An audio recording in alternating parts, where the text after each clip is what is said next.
Hey guys, little elk hunting story for you. We're at Marvine and I hadn't seen any elk all week. No live elk all week long. And here we are, last day.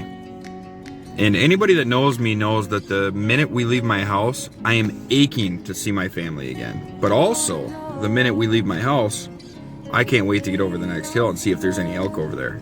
And on the last day, I'm always like, let's just go just one more mile. I really want to go home, but also I do want to get an elk. So I get on my horse at 3 o'clock in the morning, start riding, and we're in Marvine, my old guiding stomping grounds, right? So I got an idea of this meadow I want to get to. And I start riding and I'm in the dark and I'm going way up. And I get to where I can't get the horse any farther. I've been riding through the woods to where I think this meadow is. And I get to this rock slide and I didn't remember a rock slide there, but whatever, I had an idea the meadow's on the other side. I start climbing the rock slide in the dark, in the snow.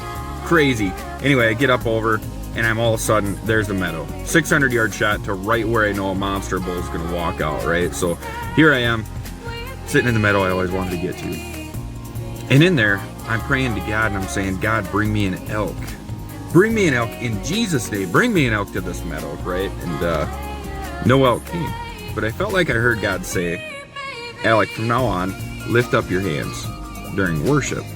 And I'm like, not this old Lutheran boy. I'm like a hunter. I'm a man's man. I ain't gonna lift up my hands during worship. That's for them weirdos, right? And anyway, we get home, and that Sunday at church, our worship leader, who usually didn't do this, said, hey, if anybody feels comfortable, go ahead and lift up your hands. Now, guys, I didn't lift up, and I don't lift up my hands because my worship leader asks me to. I don't lift up my hands because it looks cool, because I can tell you, to me, it still doesn't. I lift up my hands out of obedience to God. I lift up my hands because I tasted it that Sunday and saw that it was good. I lift up my hands because in 1 Timothy 2:8, Paul tells us that he wishes every man would pray everywhere with lifted hands. He is very specific. And I lift up my hands because lifting up your hands, turns out, is the perfect form of submission and power at the same time. Submitting to God and also declaring power over this earth in God's name, in Jesus' name. And also, I will remind you, Moses won a huge battle by keeping his hands lifted up. And every time he let them down, he would lose the battle.